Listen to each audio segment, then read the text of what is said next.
यादव अमर रहे, जब तक सूरज चांद रहेगा।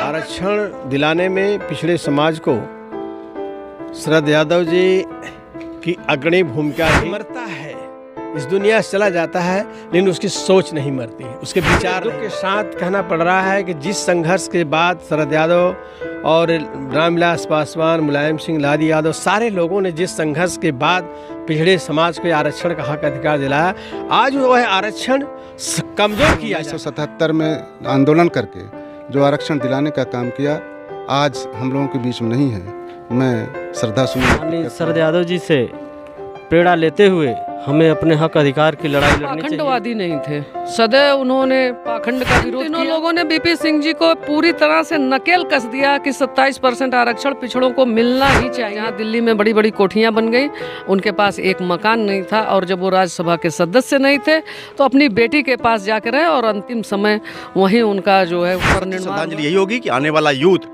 इनके रास्ते पर चले और कुछ नया तो ना करे, कम से कम उस आरक्षण को बचा ले, भाजपा के चुंगल से बजा ले। यही सच्ची श्रद्धांजलि आदरणीय शरद यादव जी की होगी।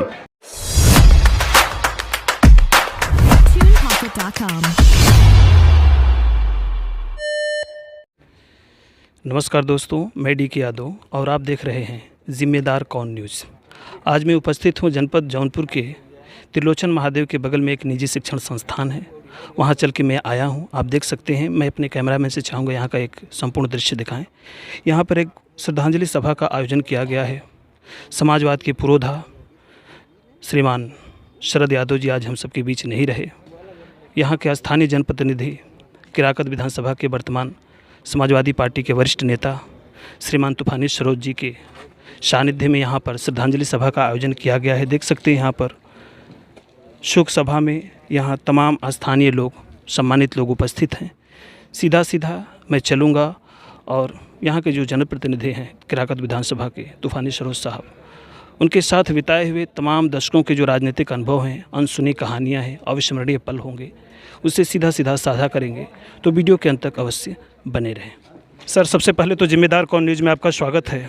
आज समाजवाद के पुरोधा श्रीमान शरद यादव जी हम सबके बीच नहीं रहे, और तमाम दशकों तक आपने जो है कि उनके साथ राजनीतिक अनुभव के साथ साथ तमाम व्यक्तिगत अनुभव भी व्यतीत किया होगा, और आप सबके एक तरीके से मार्गदर्शक कहें या गार्जियंस कहें या समाजवाद के पुरोधा कहें, आप अपने शब्दों में स्वयं हमें बताएंगे कुछ। आज इस भावभीनी श्रद्धांजलि के अवसर पे आप अपने शब्दों में किस रूप में श्रद्धा सुमन अर्पित करते हैं, आप अपने विचार हमसे साझा करें।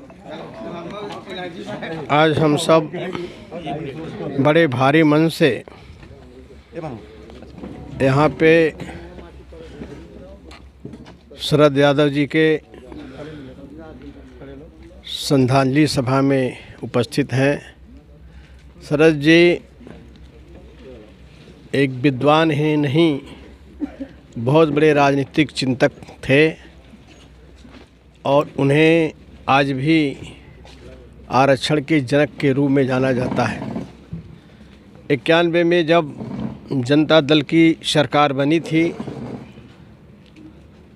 शरद यादव, रामविलास पासवान, ये सब उस ज़माने के युवा तुर्क के रूप में पहचान बनाए हुए थे, और सदन में पिछड़ों के हित के लिए जो गर्जना शरद यादव ने की, उस गर्जना का परिणाम स्वरूप जो है देश में आरक्षण लागू हुआ। आरक्षण दिलाने में पिछड़े समाज को शरद यादव जी की अग्रणी भूमिका रही। उन्होंने सड़क से सदन तक संघर्ष किया। हमारे बड़े ही व्यक्तिगत ताल्लुकात थे। 2020 की लास्ट की मुलाकात हमारी उनकी है। हर नए वर्ष पे हम बधाई देने वहाँ जाते थे। लोक दल के ज़माने से, जब लोक दल में ये लोग युवा थे, जो है हम लोग छोटे छोटे थे, कुछ दिनों बम्बई में भी राजनीति करने का अवसर मिला। जब शरद जी बॉम्बे जाते थे तो वहाँ पे हम लोग उनको बसों में लेकर के चलते थे, और वो बड़े शौक़ से हम लोगों से वड़ा पाव मंगा करके खाते थे। बम्बई का जो वड़ा पाव है, ज़मीन से निकल करके राजनीति के ऊंचाइयों पर पहुँचे। आज बहुत ही दुख है कि असमय में ही जो है हम लोगों को छोड़ करके चले गए। आज शरद जी चले गए, माननीय मुलायम सिंह यादव चले गए, रामविलास पासवान चले गए, तमाम समाजवादी पुरोधा चले गए। आज अपने शब्दों में तमाम जो समाजवादी सोच के जो आज के यूथ हैं उनके लिए क्या संदेश देना चाहेंगे सर? ये धरती है जो आया है सो जाएगा, राजा रंग फ़कीर, समय समय पे जाना सबको है, सिस्टम सबके अलग अलग हैं। ये बैकवर्ड समाज की अपूर्णीय क्षति है। शरद यादव जी का जाना, मुलायम सिंह का यादव जाना, रामविलास पासवान का जाना जो है ये अपूर्णीय क्षति है। लेकिन विधि विधान को कोई चेंज नहीं कर सकता जो है। कोई न कोई तो इस धरती पैदा होगा, कोई न कोई तो निकलेगा जो उनके चिराग, उनकी सोच को आगे बढ़ाने का काम करेगा, उनके सोच को आगे ले जाने का काम करेगा। लेकिन बड़े दुख के साथ कहना पड़ रहा है कि जिस संघर्ष के बाद शरद यादव और रामविलास पासवान, मुलायम सिंह, लादी यादव सारे लोगों ने जिस संघर्ष के बाद पिछड़े समाज को आरक्षण का हक अधिकार दिलाया, आज वह आरक्षण कमज़ोर किया जा रहा है। और कमज़ोर जो है ये एक षड्यंत्र के तहत किया जा रहा है। हमारा बैकवर्ड समाज सोच नहीं पा रहा है कि हम कहाँ हैं, हमारे साथ क्या साजिश की जा रही है। एक साजिश के तहत आरक्षण को कमज़ोर किया जा रहा है, संविधान को कमज़ोर कर किया जा रहा है और लोकतंत्र को कमज़ोर किया जा रहा है। ये आरक्षण विरोधी ताकतें डायरेक्ट इनडायरेक्ट रूप से सक्रिय हैं, वो समझाने में सफल है। जो है हमारे खिलाफ जो आरक्षण के अगुआ हैं, जिन लोगों ने संघर्ष करके आरक्षण दिलाया, उनके खिलाफ समझाने में जो है आरक्षण विरोधी सफल रहे हैं, जिसका राज है, जिसका नतीजा है कि आज डे बाय डे आरक्षण जो है कमज़ोर होता जा रहा है। देख सकते हैं आप कि आरक्षण को लेकर के स्पष्ट जो है कि एक तरीके से अप्रत्यक्ष रूप से निशाना भारतीय जनता पार्टी पर यहाँ के वरिष्ठ जो है कि नेता साध रहे हैं कि वह किसी न किसी रूप में वह सफल हो जा पा रहे हैं। और आज के जो यूथ हैं समझ नहीं पा रहे हैं, आपस में डिवाइड एंड रूल की पॉलिसी में जो है कि उलझ करके रह जा रहे हैं। एक और समाजवादी नेता, वरिष्ठ समाजवादी नेता अवधनाथ जी हैं, मैं उनसे सीधा आज इस जो श्रद्धा सुमन अर्पित करने के उपरांत क्या कुछ मन में भाव हैं सीधा साझा करेंगे। सर, आज क्या कुछ यादें हैं, क्या कुछ संदेश देना चाहेंगे? जो मैं अपने पिछड़ों के नेता, जो हम पूरे भारत में पिछड़े वर्ग के लोग खो दिए हैं, मैं श्रद्धा सुमन अर्पित करता हूँ। शरद यादव जी अभी हमारे बीच में, माननीय विधायक जी, पूर्व सांसद जी, उनके जीवनी के बारे में विस्तार से चर्चा किया। हम पिछड़ों के नेता शरद यादव जी जो 1 जुलाई 1947 में पैदा हुए, गरीब किसान के परिवार से पैदा हुए और उन्होंने शिक्षा का जो इंजीनियरिंग किए थे, लगातार उनकी जो प्रतिभा प्राइमरी से लेकर इंजीनियरिंग तक टॉप थे, गोल्ड मेडलिस्ट थे। उसी तरह राजनीति में भी गोल्ड मेडलिस्ट थे।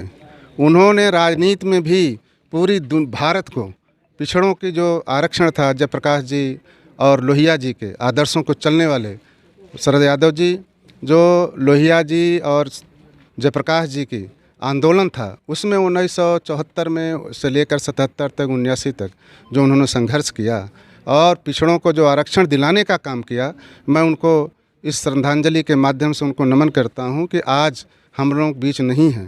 पिछड़ों का नेता हम लोग खो दिए। दुखी मन से उनको श्रद्धांजलि अर्पित करता हूं। बहुत बहुत धन्यवाद सर बात करने के लिए। तो आप देख सकते हैं ये तमाम जो है कि वरिष्ठ जो है कि समाजवादी चिंतक नेता के हम मौजूद हैं और श्रद्धा सुमन अर्पित करते हुए, भावभीनी श्रद्धांजलि देते हुए ईश्वर से कामना करते हैं कि इन्हें श्री चरणों में स्थान दें। हम सबके बीच में यहाँ पर चल के आई हैं वरिष्ठ समाजवादी पार्टी के नेता पूनम मौर्य जी। आज शरद यादव जी हम सबके बीच में नहीं रहे, किस रूप में याद कर रहे हैं उन्हें, कुछ उनकी विशेष यादें आज हमारे दर्शकों के बीच साझा करें। सबसे पहले तो मैं स्मृति से शरद यादव जी को नमन करती हूँ, कोटि सा नमन करती हूँ कि मैं उनको एक मंडल मसीहा के रूप में याद करना चाहती हूँ। सबसे बड़ी बात तो ये थी कि वो संवैधानिक व्यक्ति थे। भारतीय संविधान में उनका विश्वास था। वो किसी पाखंड में बिलीव नहीं करते थे और हक वंचितों के लिए हमेशा लड़ते रहते थे। उनकी कथनी करनी में क्या रहती थी, वो सिद्धांतवादी व्यक्ति थे। सिद्धांत के आगे वो बड़े से बड़े लोगों का संबंध ठुकरा दिया करते थे। व्यक्तिगत संबंध उनके लिए मायने नहीं रखते थे। तभी आप देखते होंगे कि जहाँ दिल्ली में बड़ी बड़ी कोठियाँ बन गई, उनके पास एक मकान नहीं था और जब वो राज्यसभा के सदस्य नहीं थे तो अपनी बेटी के पास जाकर रहे और अंतिम समय वहीं उनका जो है परिनिर्वाण हुआ। मैं ऐसे महान व्यक्तित्व को सादर नमन करती हूँ, कोटि साहब प्रणाम करती हूँ। धन्यवाद। बहुत बहुत धन्यवाद। तो आप देख सकते हैं एक समाजवाद के पुरोधा के संबंध में, पाखंडवाद के खिलाफ और सच्चा समाजवादी, आरक्षण के पुजारी या दलित पिछड़ा अति पिछड़ों के हृदय सम्राट के रूप में आज जो है कि शरद यादव को याद किया जा रहा है। तमाम यहाँ पर बैठे हुए समाजवादी नेता अपने वक्तव्य हम सबके बीच साझा किया।